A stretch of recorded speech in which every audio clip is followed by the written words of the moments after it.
Right, welcome back, everyone, to another episode of the Canary Room. We are with, well, this man, he might need an introduction to some of you. It doesn't need one to me. It is the very wonderful Andy Early. Andy, I'm going to say, as I always do, thanks for the invite, but I think, as is always the case, I invited myself. No, you definitely invited yourself. Yeah, I did invite myself. We are bathed in the Hove sunshine. Yeah, Hove, yeah. Hove sunshine today.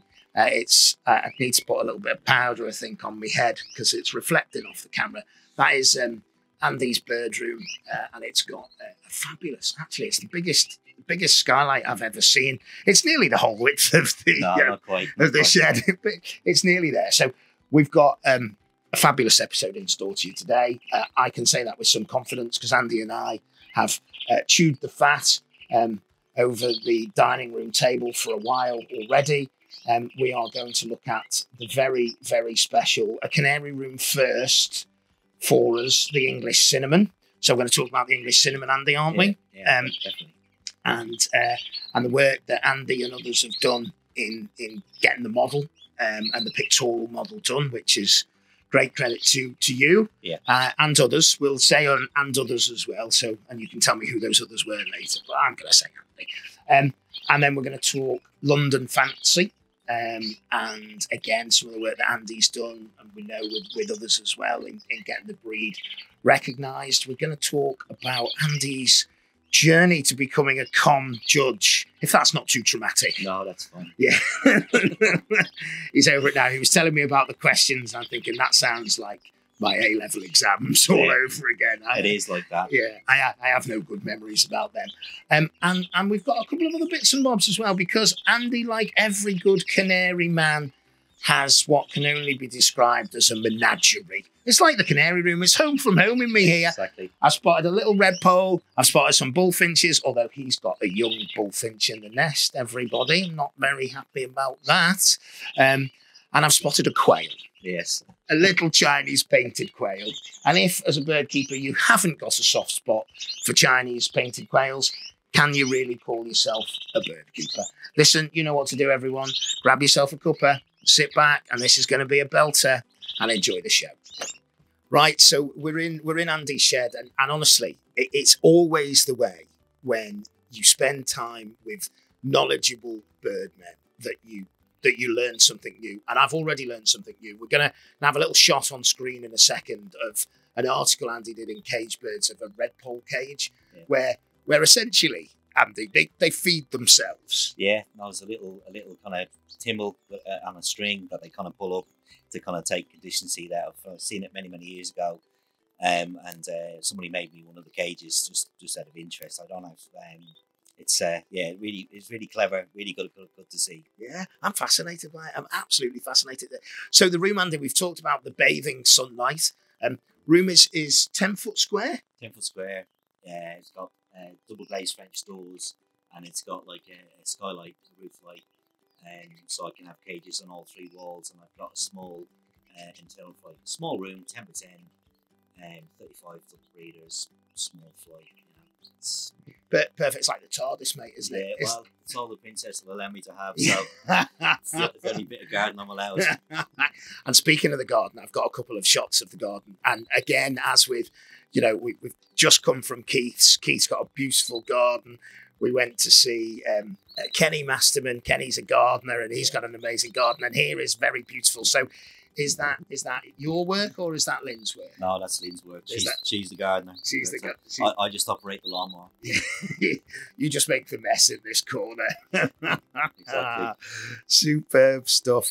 So, Andy, behind us, and I know a real passion of yours, behind us in the cages, and we've got some shots of them, are some fabulous looking English cinnamons. Yeah.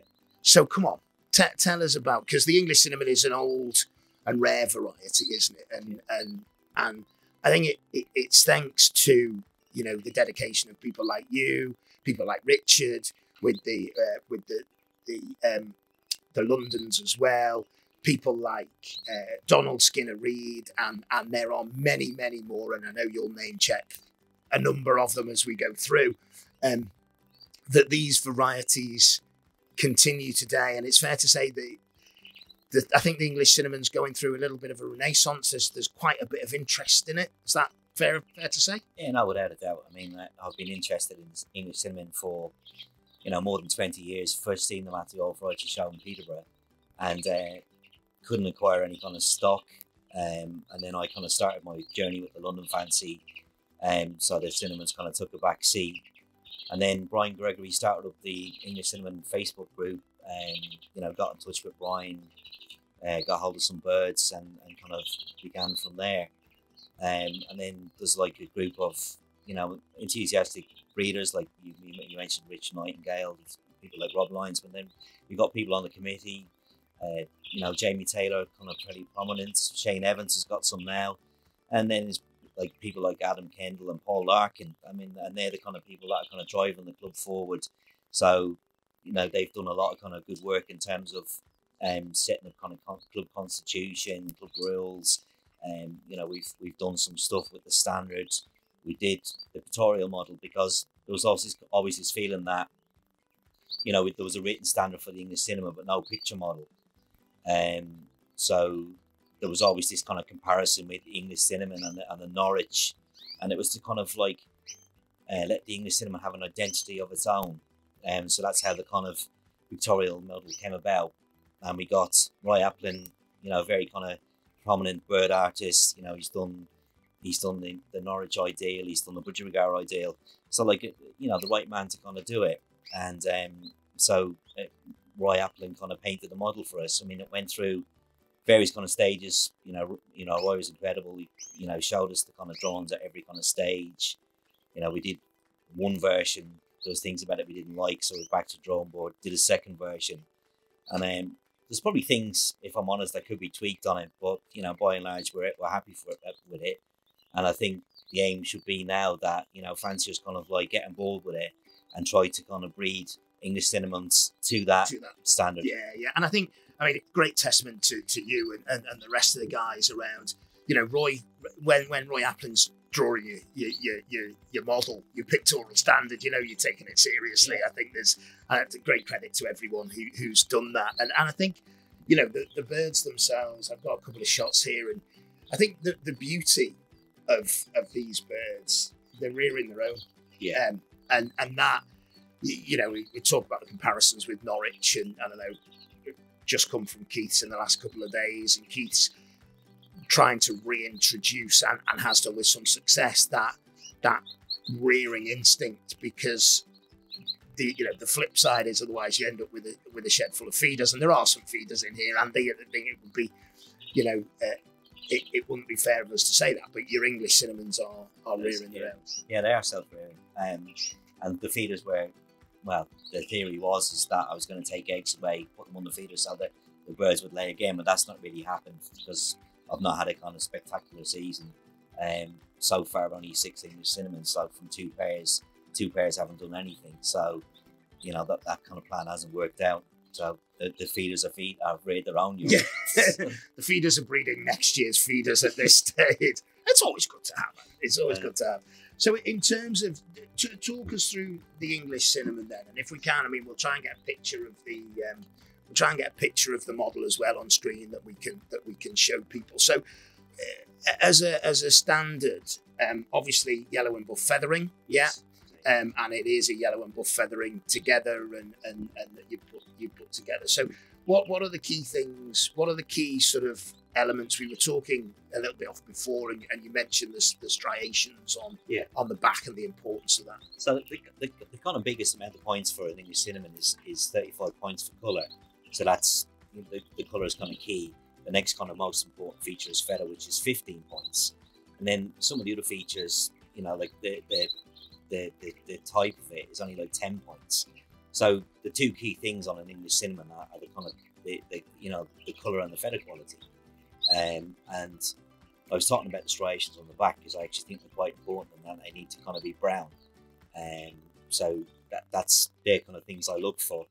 And then the other features that are less important, like every feature is important, but less important. So 10 points for the head.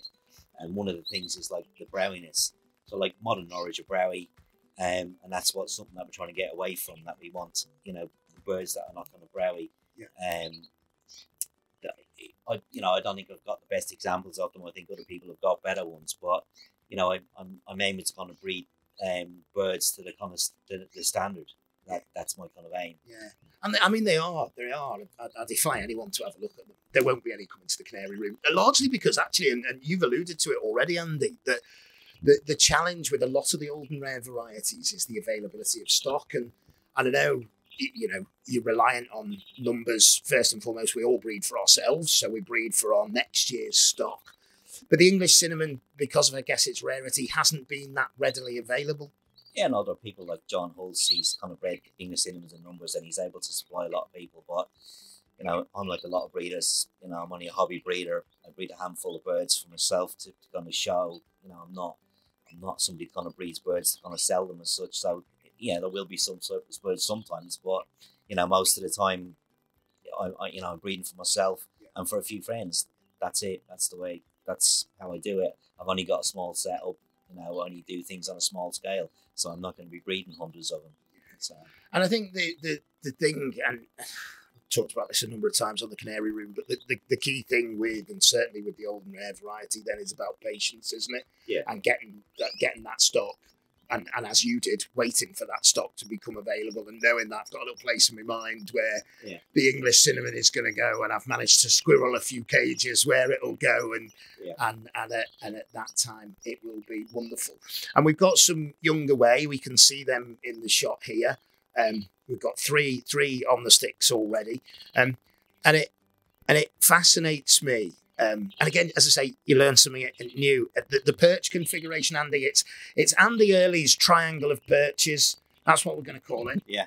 Oh, I want to see a Cage Bird article on this, Andy. Okay. I only kind of did it because, the youngsters were a bit kind of wild, and it was to stop them kind of jumping on the cage fronts. So, put that higher perch there, so then they'll just kind of perch on it rather than jump on the cage front. Yeah. That was the logic behind it. And I think, we all know the damage that can be done to tails and flights and everything else when they do cling onto the bars. And actually, there's almost a nice sort of flowing movement through them as well, isn't it? It's fascinating to watch. You're using the pepper pot method with Carafill, and it's Carafill red, not Carafill orange. Yeah. No, I'm using Carafill red. I mean, Carafill red is just that's what I could get. I mean, I know some people are using orange. I've only been keeping cinnamons a couple of years, and colour feeding is. I'm not an expert in any way, shape, or form in colour feeding. So, but what I have started to do this year is I've started colour feeding earlier. I think I made a mistake last year that I left it a little bit too late, and I ended up with kind of patchy birds. And so as soon as I kind of wean them, start kind of giving them colour feed. So hopefully, we'll end up with some better colour specimens this year. And I need to start colour feeding yellow because I've kind of noticed that some of them are starting to moult. So that'll be the next thing. Yeah, and as with lots of birds, there's a good, if you weren't to colour feed one of these, there's still the cinnamon based colour would still be there, when it's just enhanced. Yeah, no, I mean. That's it, exactly. I mean, the cinnamon's still good there, and it's still quite an attractive cinnamon, but the colour feeding just kind of brings that colour out a little bit better. And then that's kind of part of the skill as well. If you when you're kind of judging them, you can kind of see if a bird's not being colour fed or has lost a few feathers and they have this patchiness, and then when you're judging them, you kind of think, well, that's. Lost some feathers, so the colour's not quite right and whatever. And then like the wings and tails are important as well. The colour in them is quite important. So yeah, it's no, good stuff. And as we look behind here, the sort of the longevity, are they similar? There's a couple of blue ring birds there. I think this bird's got a mauve ring on it, similar to sort of Norwich, the bigger variety of birds that breed for a few years. And well, I think that's what's happened. The birds that haven't produced, they're kind of like older hens. So I think that they're going to be birds that I'm not going to be able to use next year. They haven't produced this year, so I think it's highly unlikely they'll produce next year. So hopefully some of the younger birds will be hens, and then I don't end up with all. Said every canary man ever. Hopefully some of the young birds will be hens. Please God, could they be hens? And they'll be my breeding stock kind of moving forward. So yeah, there's nice youngsters there, and hopefully one or two of them are hens. I'll be in a good position next year. Yeah. And the challenge, and I know, you know, for a lot of the old and rare varieties, is just that genetic pool in the UK and our ability to get sort of birds in. So it does that. The impact of a challenging season, I guess, can be doubly felt, can't it? Yeah, I mean, you'll always get one or two pairs that will, you know, I've two pairs that are produced, and so I haven't got the numbers that I want, but you know, I have got some. So you know, unfortunately, I've got a few to work with. So that's all you can do as a bird breeder. You know, you can only work with what you've got. Yeah. So. No, absolutely, super stuff as always. Thank you, Andy.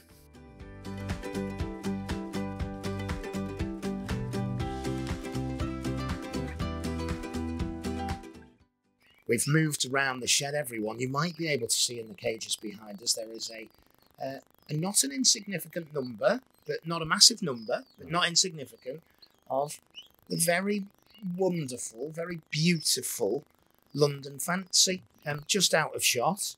I don't know if I'm allowed to do this, Andy. Am I allowed to do this? I've just done it. Just out of shot here is a book by Pete Renders. Pete Renders. And Pete has, well, he was the guy who... So Pete bred the first London Fancy, and Pete revealed how he did it. So everything is revealed in that book, everyone. Everything is revealed. And in my articles on Cage and Avery. No, so Pete used gold and silver satin canaries crossed with lizards to, and then over the generations to kind of develop the London Fancy. And Pete bred his first London Fancy 2004, and then it was a bird that was dark in the nest and molted out lighter, and that was the first kind of London Fancy. And then Pete went on to kind of develop the modern London Fancy from there. So Andy, one of the fascinating things about the recreation, and it's a recreation, it's not a replica. Was that? I don't think so. I think it's the same mutation. I think, you know, the original London Fancy mutation was lost because, you know, the numbers were small. They started crossing them with other varieties, and the mutation was lost that way. So the modern London Fancy, in my view, is the same mutation as the old London Fancy, but we just understand it a little bit better.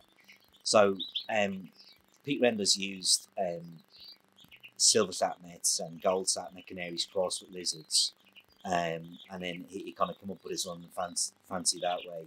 And what happens with progressive grain is that the birds are self from the nest, and the mutation causes the loss of black melanin and brown eumelanin, and that's probably from the satinet canary. I don't know. It's I can't kind of. We're still. This is the thing about it. We're still kind of learning.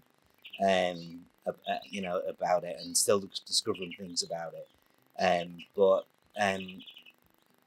that's so in my view, the mutation we've got now is the same as the old one. Yeah, and what's fascinating, and we've got a little shot of it here, is you know, it's not a variegated bird. You'd look at it and go, oh, it's variegated. It's not. No, it is a colour mutation where the as you've just described it. I'm not going to try and remember that, chaps and ladies, but as you just described it, but actually what there is, and we can see it here in your hand, there's a dark flue underneath the light feathers. So it's taken that colouring out of the top feathers, but it still exists underneath. Yeah, and that's what the old time fanciers used to do. That's how they used to kind of distinguish them. And I mean, as the birds get older, that will change. The underflue will get lighter as well, because that's part of progressive grain. Yeah. But it was just to kind of demonstrate that London Fancy is not a variegated bird. It's kind of self bird that some of the feathers kind of moult out lighter. It was recognised by COM in December 2023, after being extinct since the 1940s. So, you know, not something that I thought I'd ever see. Like as a kind of a child, you know, I read books and I read all the old bird books, and I always kind of thought how great it would be to have London Fancy canaries. I've kept them since, well, Brendan Hetler did an article in Cage Navy Birds in 1997, and he set up like a London Fancy Club, a modern London Fancy Club, and I corresponded with Bernard since then, and so dear Bernard's not with us anymore, but miss him terribly. But he kind of started it in '97. We did our own kind of experiments. Bernard crossed there's green opal canaries. We got some, London Fancy lookalikes, but they weren't really the real deal. I was at the World Show in 2015, and I saw Pete's birds then, and then I realised that they were. So I kind of contacted Pete at the show. Actually got to meet him in 2015, and I got my first London Fancies in 2016, and I've been breeding them since. I started off with 2 cocks and 3 hens, and most of the stud are related to those birds. I've got one more bird from Pete, and I've got some birds from Mark Dealan, who's been really helpful. He every now and then he kind of lets me have a few birds, and the stud is based around Pete's and Marco's birds. So yeah, and there's a couple of fascinating things there, and you should have met this guy, Andy. You do yourself a disservice. This man, when you talk about studying, and that's why the hobby, and certainly this section of the hobby is. There are other people, and you're not blowing your trumpet, Andy, so I'll do it for you. There are a lot of people who've done a lot of things, and you mentioned, the late great Bernard, and Andy's gifted me a couple of Bernard's books today, which I'm slightly humbled about, because not only has he given me his time, coffee and food, he's given me some books, and all I've done is given him a headache in return. So there is almost, and this is what it's impressed me greatly in our conversations in the kitchen earlier, but you have gone back through the annals of time. You talked about having a let's just say decades worth of cage bird magazines from the early 1900s right the way through to the sort of 50s, 60s, 70s, and you have consumed and absorbed the information in there. And that, I think, for the English cinnamon and the London Fancy, I think people talk, particularly with the London Fancy, it's a recreation. Well, yes, it is, because it's extinct, but it's a recreation based on fundamental principles that were established decades and decades ago. And that's been a guiding principle, I guess, in the development of this. Yeah, no, the modern London Fancy is, in my view, the same as the old London Fancy. It's the same mutation. There's a guy at the National History Museum in Tring called Hyman Grau. He studied the birds. He came up with London Fancy, so I get that die. They go to him. He's looked at them, and Hyman is an expert on colour aberrations in bird, and he's confirmed that that's what it is. It's a mutation called rapid caressive graying. So I'm glad you remembered that. Yeah. So like the London Fancies, and Matt will show the shots of the youngsters. So the youngsters are they're dark in the nest feather. And then when they molt, they molt out lighter. So in the kind of shade Matt you'll see video examples of the youngsters. This is what they look like, and then the adult birds.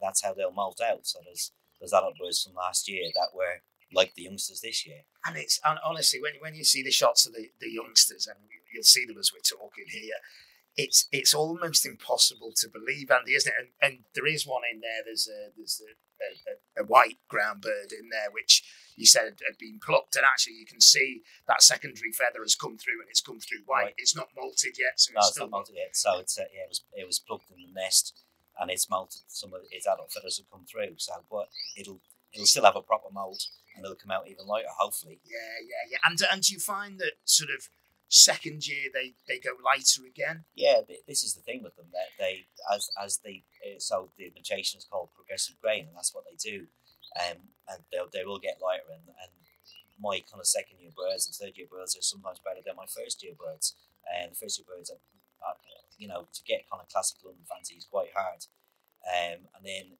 you get adult birds that will have like light wing and tail feathers. That's the way the mutation works. So there's a kind of an old cockwood up there, and he's got like a white tail and he's got white in his wings. And as a kind of a young bird, he was a kind of almost a perfect London fancy. Yeah. So yeah.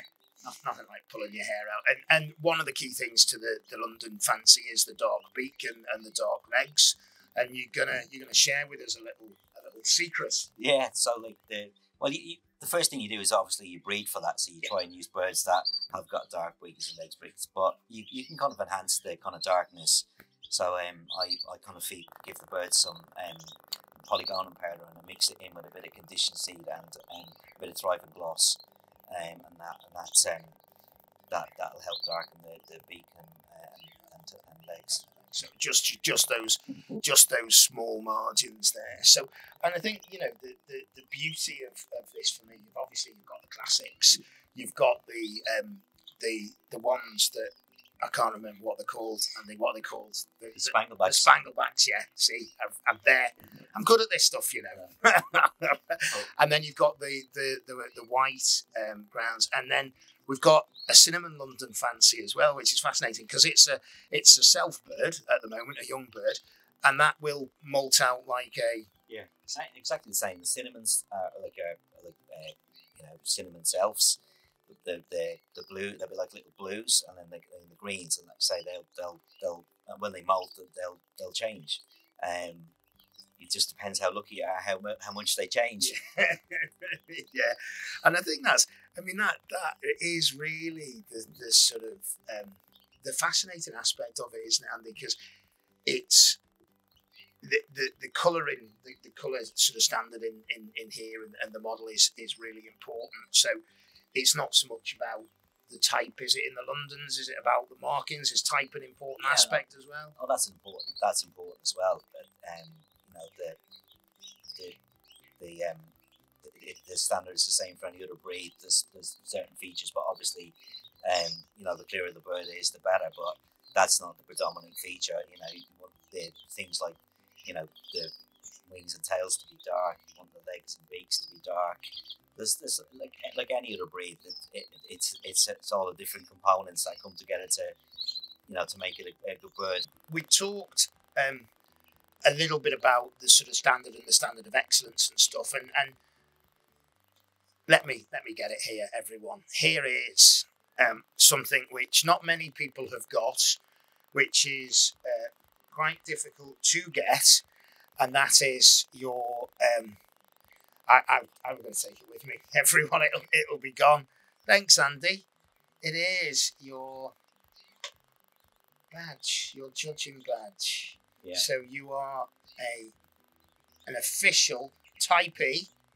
Type E, yeah. Which is type Canaries, so that covers smooth feather. Smooth feather. Section E, smooth feather. Section E, smooth feather, type Canaries. I'm sorry, guys. That's the bedtime reading. And you see the thickness of that. So to be accepted on the com panel, you need to understand that, Andy. Yeah. So that is about the standard of excellence, point scoring, everything else. It's all the different smooth feathered breeds, all the points, and the pictorial kind of standards of all the breeds that you have to be familiar with to judge. The exam itself is you need to know about the com regulations and rules and stuff like that. So there's a 1 hour written exam, multiple choice questions. So it's not just a case of being familiar with the breeds. You need to be kind of familiar with the workings of COM and how that kind of works. And you need to be kind of familiar with how the kind of point system works and how to kind of score birds on their kind of point system. So Joe Coakley and I went to the kind of Lizard Dag in 2019. We got talking about it. We decided that it was something that we wanted to do. So we were going to kind of continental shows. We were talking to people. We were kind of shadowing them when they were judging to try and understand, the kind of point system and how it worked, and generally kind of understand, the things about COM and how that kind of worked. And I think my work with the London Fancy helps because I was going to these kind of shows and meeting these kind of people. And then if you want to kind of apply for it, you have to kind of apply to your kind of national federation, so ComUK. There's a £60 fee you have to pay. They'll kind of register your name with COM, and then you'll do the exam at one of the world shows. So let's say 1 hour multiple choice question, and then you get like birds that you need to kind of judge and judge them. I don't know what the exact kind of criteria will be, but the points will need to be kind of similar to what they were judged for at the show. They'll give you a bird that's not kind of judgeable, so you have to kind of figure that out. They'll give you varieties that are similar, so you have to kind of when they give you like the birds to judge, you have to ask for the correct feature judgment, which is the judging paper. For that, that's the first thing. You have to know what the variety is to judge it. I was lucky that I got some varieties that I kind of was familiar with. I had to stand before Irish Fancy, so that was a doddle for me. So that was easy. And then other varieties, like I had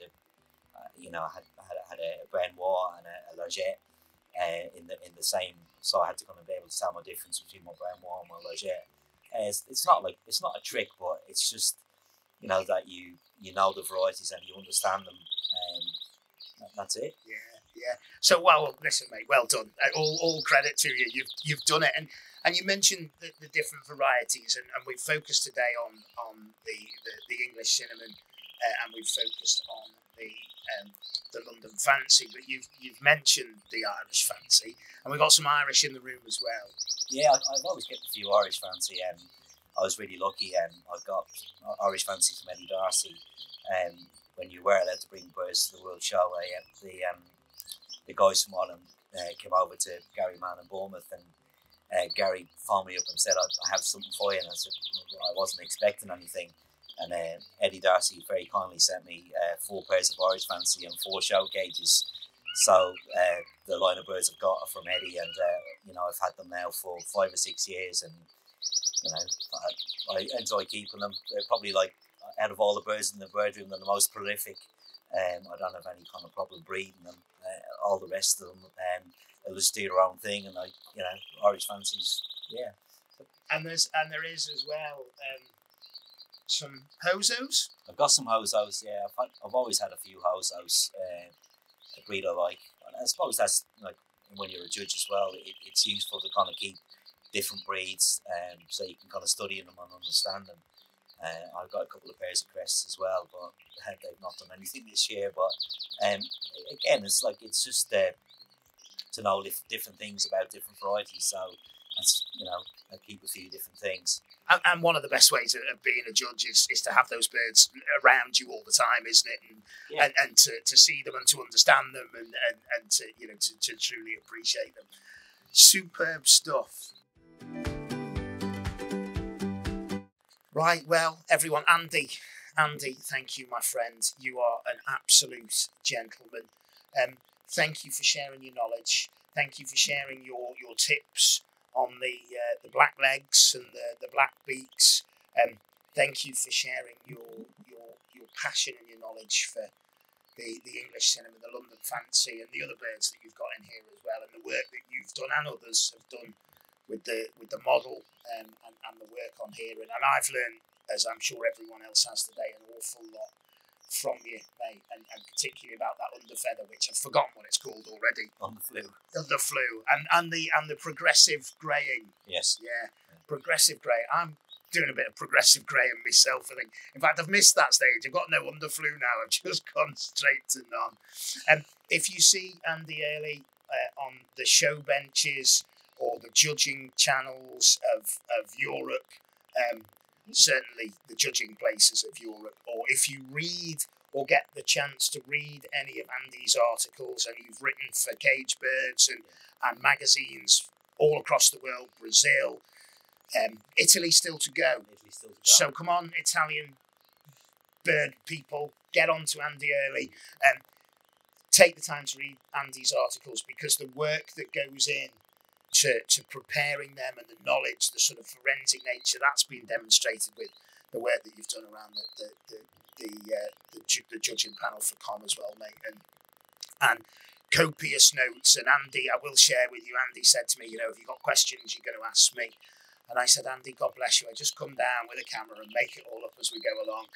But Andy has added a touch of professionalism to the Canary Room today by making sure he was well prepared, making sure that the things that he thought that you'd want to know were covered. So I thank you for that, mate. And yeah, best of luck. Any final words on the breeds? Just try and get them and work them. Would that be your advice to everyone? I think that the important thing is that people don't just keep them, that they kind of exhibit them as well and show them. And we need to kind of get them out there for people to see. The show side of things is kind of declining. And these are always going to be like minority breeds, but we need to get them on the bench. We need people to see them.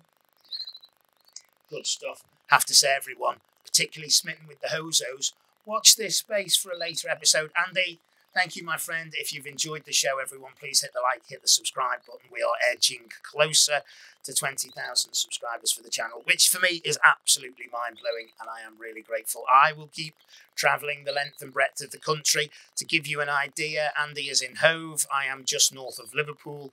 It is about 270 miles one way. Now, I know when you're watching in Canada, and I know you're watching in America, that's like round the corner for you, and Australia, Mike Burling, before you comment. So I know that's round the corner, but in the UK, it's a bloody long way. So listen, I'm going to kick myself off my soapbox now. Until next time, everyone, thanks for watching. Take care. Thanks, mate.